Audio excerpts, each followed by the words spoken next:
In the course of the next while, I'd like to talk to you about the whole field of energy psychology and research. Energy psychology was named in the 1990s by a clinical psychologist, a close friend of mine called Fred Gallo. And Fred gave this term to a group of therapies that uses energy to affect psychological health. Now, there are many phenomena that are both matter and energy. If you think about light, if you've read even basic high school physics, you'll know that light behaves under some circumstances as a particle and under other circumstances as a wave. Light can exist both as a particle and as a wave. A particle is matter. A wave is energy. How can something be both particle and wave, be both matter and energy? Well, it turns out that everything is both matter and energy. Our bodies are both matter and energy. We have these things called cells, trillions of them, that make up our body, but we are also energy beings. How do I know that? It's as simple as having you step into an MRI and taking an MRI scan, and we'll see all of the magnetic fields all the way through your body. If I hook you up to an electrocardiograph or an electroencephalograph, an EEG, we can measure using an EEG all the electromagnetic fields of your brain. And as your brain changes the way it processes information, those fields change as well. So fields and matter, energy and matter, are intimately intertwined. Now, you can affect your health with matter. Just one simple example is superfoods. I'm a real believer in superfoods. I don't talk about them on the show very much, but every day I have a smoothie in the morning of superfoods. And in fact, that recipe is also at DawsonGift.com. So I know that with my superfood smoothie, I'm going to feel much better because that superfood contains all kinds of ingredients like cinnamon and turmeric and other natural factors that really give your physical body a boost. So that's me helping my health at the level of matter. I also go and work out at the gym 3 times a week, and what that does is that, again, is stressing my muscle cells, is challenging my physical body, is strengthening my cartilage, joints.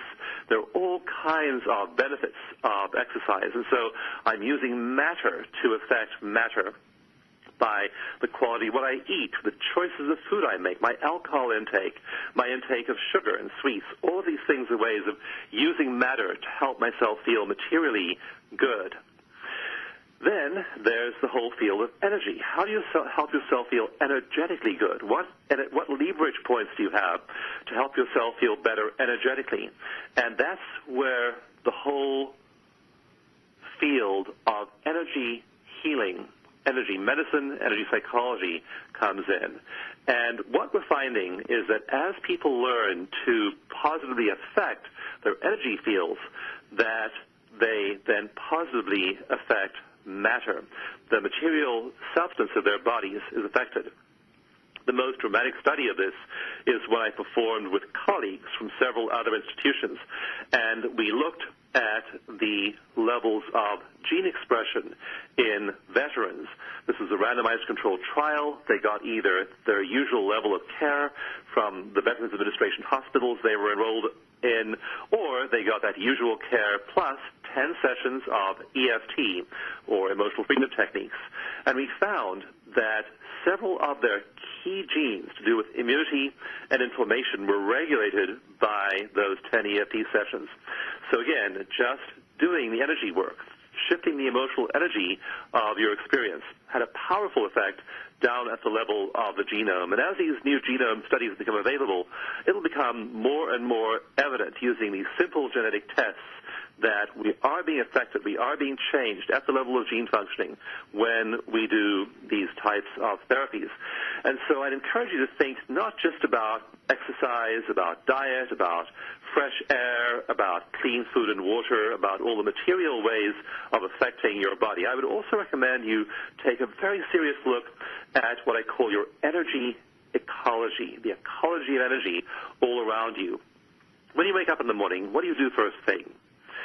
If we're to believe the results of a recent study, most people within just 15 minutes are on their email. Now, I strongly recommend you not be among that majority of people who checks their wireless mobile device on waking. I strongly recommend instead you orient yourself to your life purpose, you meditate using that simple eco-meditation technique, and that you pay attention to the vibrational quality of your energy first thing in the morning. Because if you go and check email, if you go and check your text messages, if you go and check Facebook, what is happening is that you're orienting yourself now to the external environment. You're orienting yourself to the news in the world, which is usually bad, the drama of society, all the activities of your friends. All of these external inputs then become the way your mind is functioning.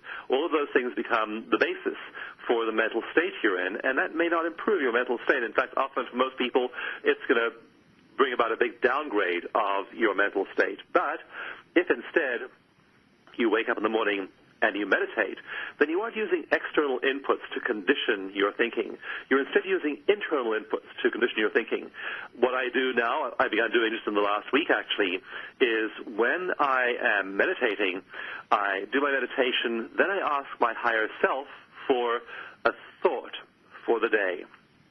And that then becomes my theme for the day. That thought for the day becomes my theme for the day. So now I'm referencing my experience internally. I'm using that internal input as the basis of my experience to condition my life, not the external input from the news, from drama, from Facebook, from external events. I'm deciding what I'm going to do internally in my life, and that internal shaping, that internal conditioning is inspiring, it's creative, it's productive, it's happy, and I'm now choosing to shape my life based on those internal inputs rather than external ones. When I then do go into the office and have a meeting, talk to people, hear about problems, issues, read the news, I'm then doing it from that strong internal anchoring point of my positive internal reality, that message from my higher wisdom, and not using as the source of my mood, as the source of my disposition, those external inputs. So I strongly encourage you to use energy initially to start your day, and make sure the energy you use to condition matter is positive energy, helpful energy, kind energy, compassionate energy, wise energy. Use that kind of energy to start your day off in the morning. You're far more likely then to have a great day if you predispose that result with the quality of your energy input in the morning. Just the way if I were to be drinking dirty water, if I were to be eating contaminated food, you wouldn't dream of taking a piece of rotting food that's been in your refrigerator for the last 6 months and eating it. If you saw a puddle of muddy water on the ground, you wouldn't bend down and drink it. And yet that is exactly what people are doing. Most people are doing most days in terms of their energy field, in terms of their energy body. They're drinking this gross, contaminated stuff that's full of the murky thoughts of the lowest common denominator of human experience. When I was in media school many decades ago, the slogan in TV news was, "If it bleeds, it leads." So the lead story is always the bloodiest one, the most negative one, the most violent one. And so we have this whole culture of it bleeds, it leads. We have this whole culture which is full of images, which is full of concepts, which is full of language to do with upset, violence, and turmoil. And if you allow that in, if you allow that to set the tone of your energy reality for the day, then it's like drinking that dirty water. It's like leaning down into the gutter and looking at that stagnant water that's all murky and full of pollution, and it's like drinking that.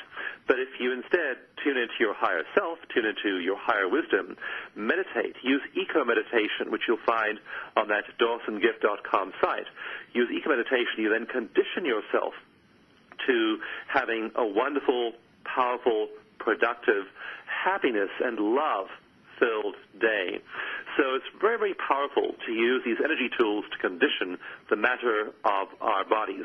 We now are finding as well that as we do these studies looking at the genetics of these changes, that people who learn to do EFT, that learn eco-meditation, are having many powerful shifts happen at the level of their physiology.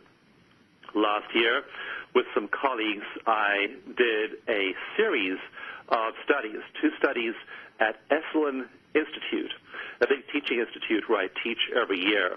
I teach at several places like this every year. I teach at the New York Open Center. I teach at Omega Institute. I teach at Kripalu. I teach at Esalen. I teach at these places where there are large numbers of people coming together to look for strategies and methods and techniques that can affect their well-being. And we find that energy techniques are very powerful in doing that. So at that Esalen workshop, we did eco-meditation for a weekend. At a different workshop at Esalen, we did EFT for 5 days. And we found pervasive health benefits happen as a result. We found, as expected, that people's psychological health improved. Their levels of anxiety and depression dropped. Their levels of happiness rose. Their levels of pain dropped quite dramatically. We also found that there was a physiological dimension to their improvement. Their levels of stress dropped. Their resting heart rate, one measure of health, improved. Their heart rate variability was shifted. Their levels of cortisol dropped dramatically. In the eco-meditation study, we found that a weekend of eco-meditation reduced cortisol by an average of 29%. We found that a week of EFT reduced resting cortisol baselines by about 49%. Now, again, cortisol is implicated in all kinds of bad things if it stays high in your body for a long time. High levels of cortisol have been shown by research to be implicated in osteoarthritis, have been shown to lead to osteoporosis and loss of bone density, loss of muscle mass, skin wrinkles. People get wrinkled skin much quicker if they have high levels of stress and high levels of cortisol. Impaired memory and learning, impaired digestion, impaired immune system levels. If colds and flu are going around, if there are infectious diseases going around, if your levels of immune function are low, if your immune system isn't working at its peak, you're much more likely to get those sicknesses, get those infections, than if your levels of immunity are high. And we showed in both those studies of both eco-meditation and also of EFT that people's levels of this important immune factor called salivary immunoglobulin A, or SIG-A, their levels of SIG-A rose when they did these practices. So you want to boost your immune system so that when colds and flu are going around, when infections are going around, when you're in, say, when you're in a hospital or in a clinic and you're exposed to pernicious effects like antibiotic-resistant bacteria, that you have a strong immune system.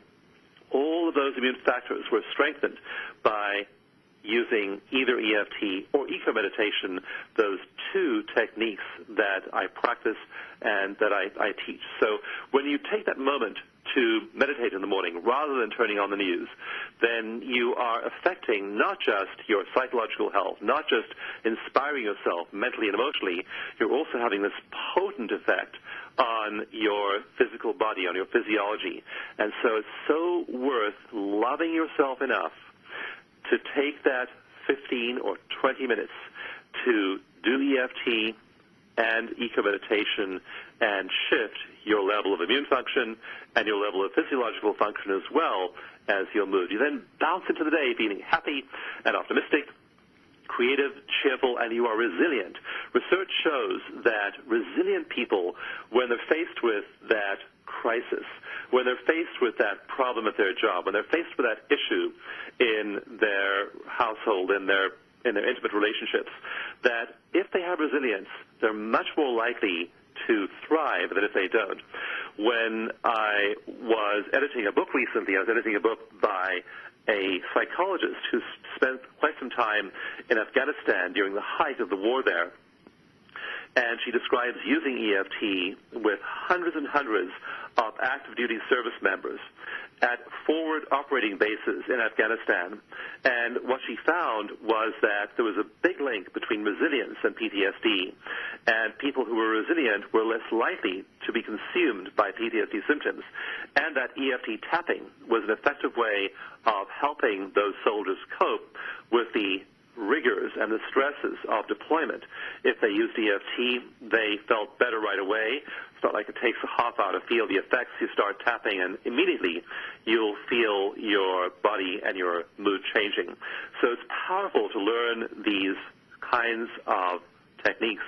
And even in a place as stressful as a forward operating base in Afghanistan, these techniques were helping those warriors become more resilient. So you want to improve your level of resiliency. So when you get that nasty email, when you go and have dinner with some family members you haven't seen for a while and there's a fight, when you're faced with financial shocks or career shocks or health shocks, you have that resilience to be able to overcome those kinds of shocks to the system, and you aren't going to succumb to PTSD or succumb to psychological issues quickly.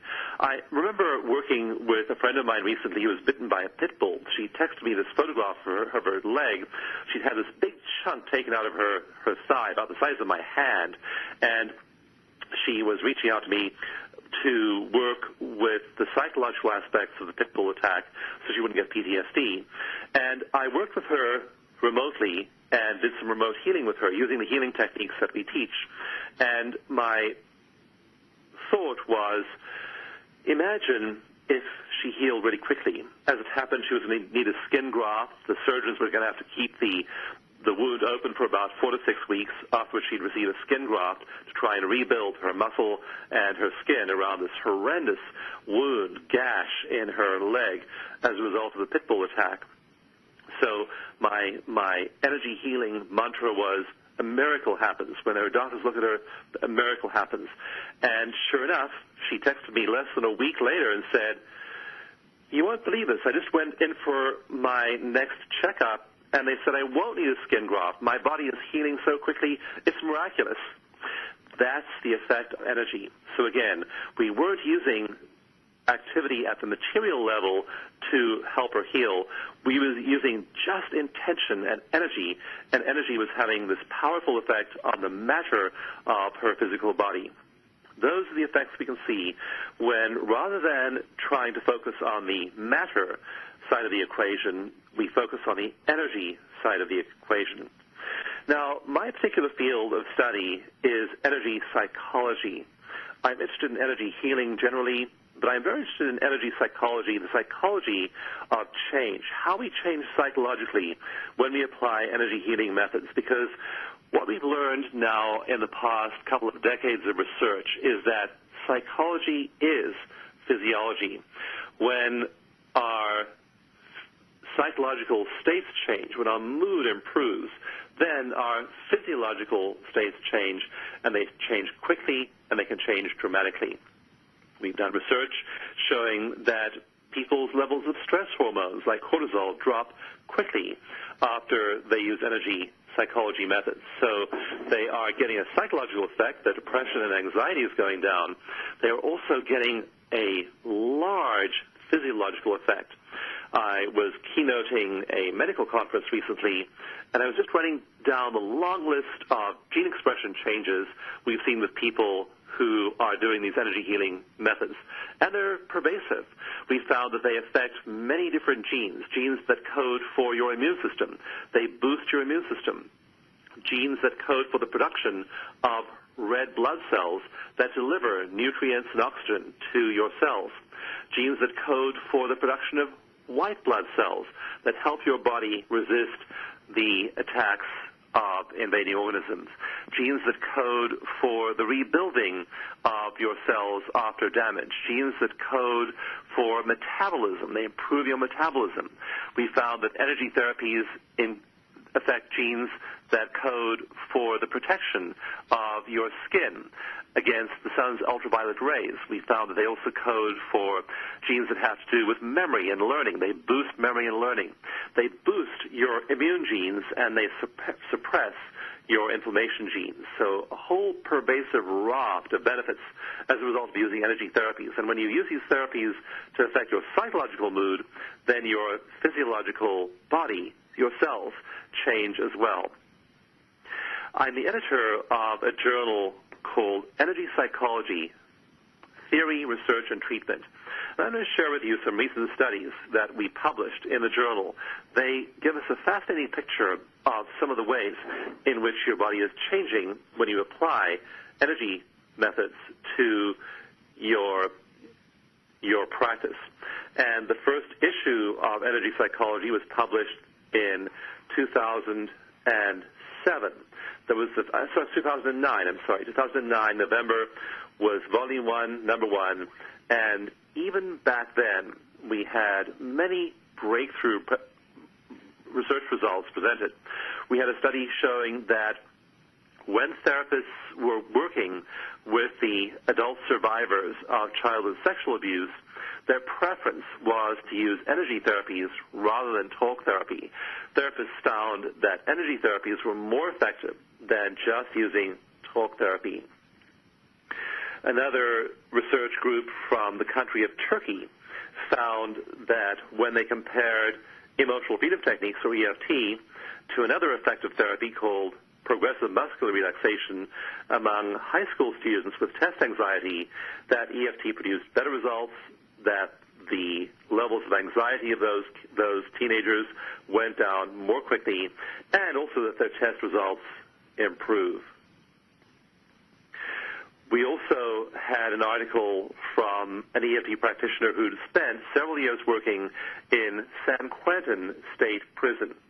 In San Quentin, he worked in the part of the prison in which they confine prisoners who have been sentenced to life without parole or who are on death row. And he found, using EFT with these death row or life without parole prisoners, that they had profound shifts in the way they thought and in the way they reacted. They were no longer driven by their impulses. A lot of them had poor impulse control. One of them wrote a letter to our practitioner saying that before this, if another prisoner would insult me, I just hit him. That was my automatic response. Now I realize when I hear a perceived insult, I have a choice. I don't have to assault that person. I can just turn around and walk away. Now, even though this man was in prison for life without parole, he now had a degree of emotional freedom he'd lacked before. He now knew he had choices about his actions.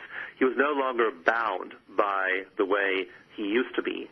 And it's remarkable that even people in extreme circumstances, like being locked up for life without parole, can find more freedom in prison than they had before. The prison of those bars is one type of prison.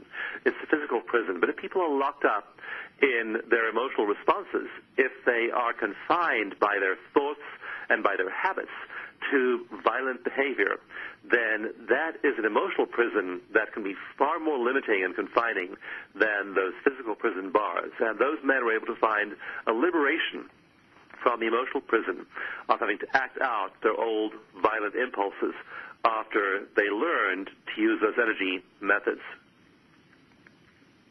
Later on, in 2010, we found a study by a clinical psychologist called Paul Swingle, who's one of the real leaders in the field of EEG, and he was using EEGs with people with seizure disorders, mostly teenagers, but also adults as well. And he found that EFT and energy therapies could be very effective in treating those seizure disorders. We also found another by a doctor who was using these methods with the survivors of motor vehicle accidents, and finding that they came to peace and were able to put aside and resolve that emotional trauma very, very quickly and not carry that forward into the future. Either you can approach healing as a material question and try and affect the realm of matter by using drugs or surgery. You can also use benevolent resources like nutrition and exercise. All of those are at the level of matter. But you can also work at the level of energy. And when you work at the level of energy, research shows that it affects matter, it changes matter, it heals matter very quickly, very efficiently to work at that level.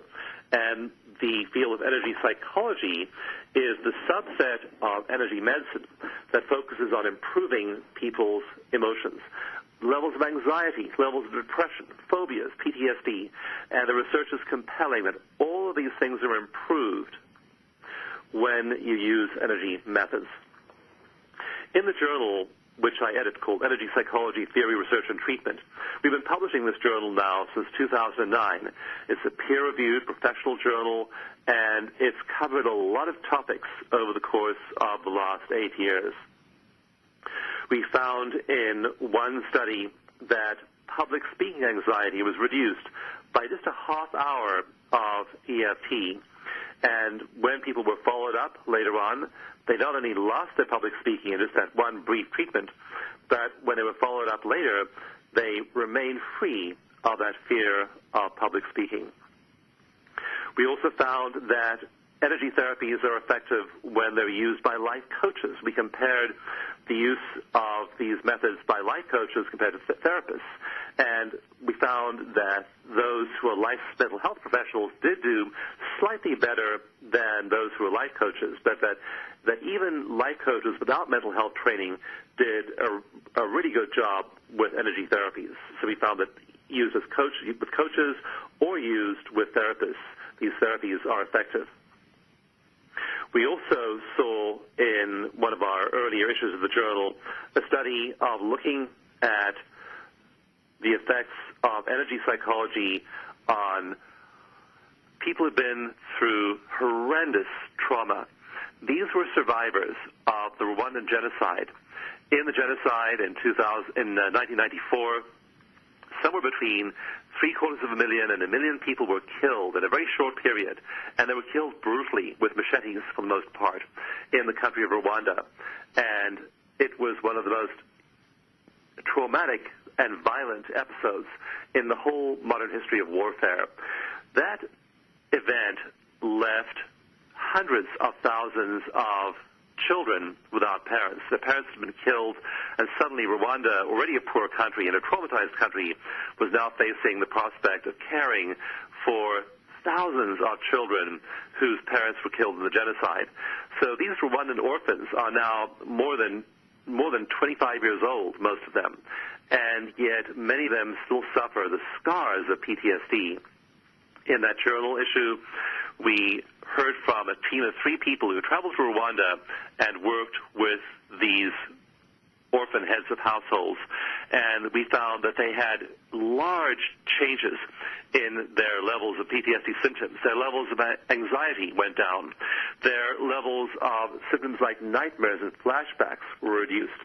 And so even in a population that was so traumatized, that suffered through that horrendous set of circumstances, even in those extreme circumstances, energy psychology was able to help them.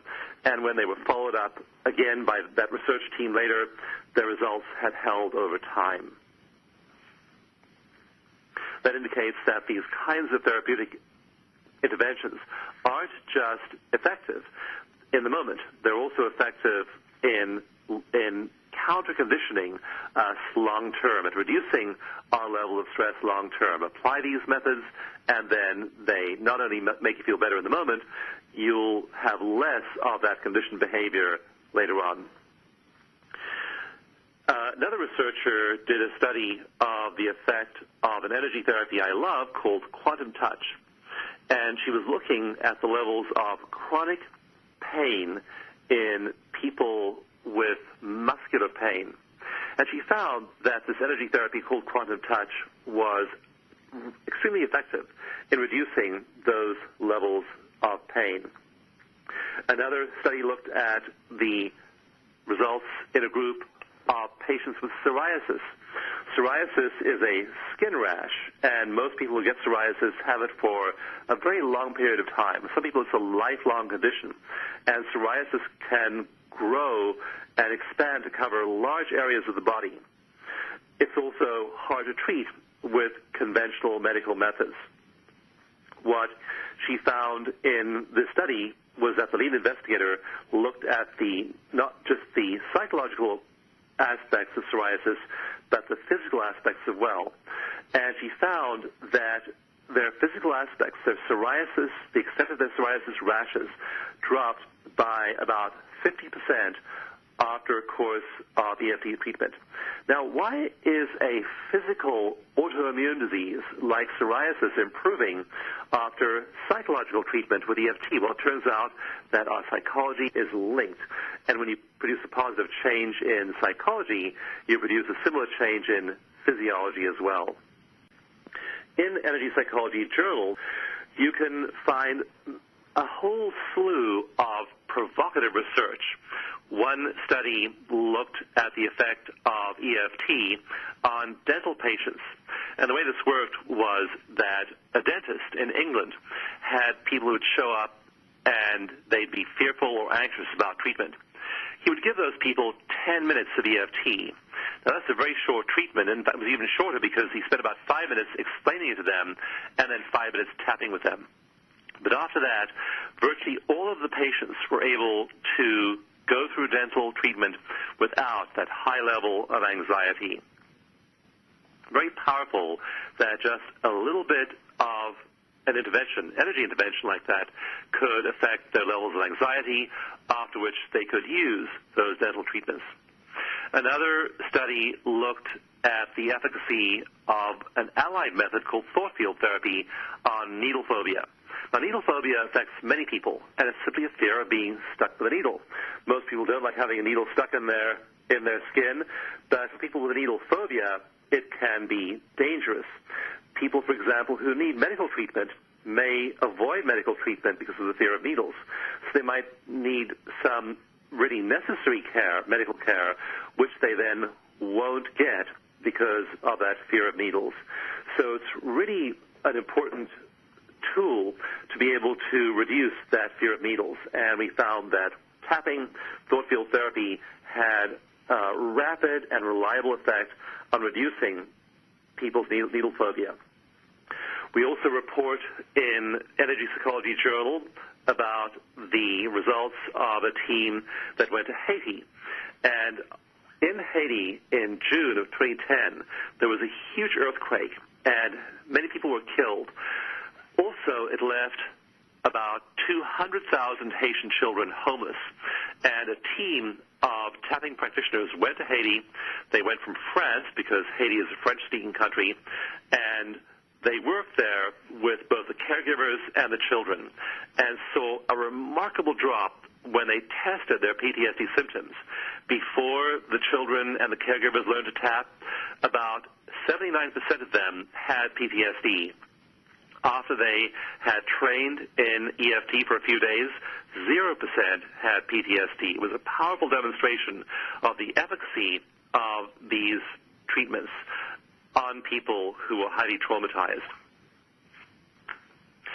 In recent issues of Energy Psychology Journal, there's other thought-provoking research. One study looked at the effects of tapping on pain levels in people getting group therapy. So group therapy, tapping together, and what shifted for them. And it turned out that it made a big difference to people in pain. Their pain levels went down, and that increased their ability to cope with their conditions. It also saw another case series looking at people with dental fear and their increased ability to reduce their fear and then go and have necessary dental treatment without anxiety. Another study looked at the relationship between the health guidelines published by the World Health Organization and what happens with energy therapies. And they found, the researchers in the study found, that EFT met the requirements of all the most desirable aspects of the treatment in those populations, whichever country they were, wherever they were around the world, they benefited from these therapies, and these therapies were able to affect all the key indicators of health. One really cool study looked at the question of, is it the tapping, is it the acupressure stimulation, or is it just the cognitive parts of these therapies that's having an effect? These are called dismantling studies because they dismantle one part of a therapy and compare that with that therapy without that one component or with a placebo. Those are called dismantling studies. This particular study looked at a group of school teachers and compared those in two different schools, one of which used tapping on real acupuncture points and one of which used tapping on sham acupuncture points in an otherwise identical protocol. And they found that those who tapped on the real points got better than those that tapped on the sham points, indicating that the points are real and produce a real effect.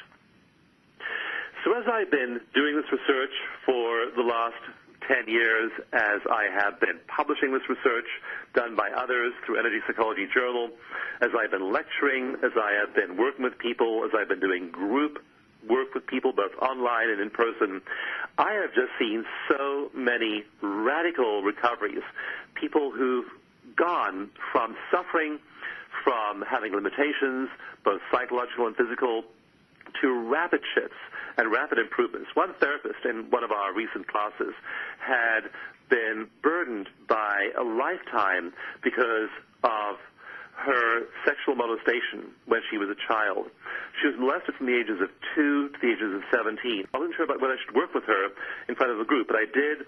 And after we tapped for a while, she had a complete shift in the way she saw her child. And she said, you know, even though that terrible thing happened to me, I realized it was never able to crush my joy. I was joyful then, I'm joyful now. So again, even that terrible legacy she was able to overcome with energy therapies. And I encourage you to use them on whatever bothers you. Go to that website, DawsonGift.com. You'll find all the instructions and a path to your greater health and happiness.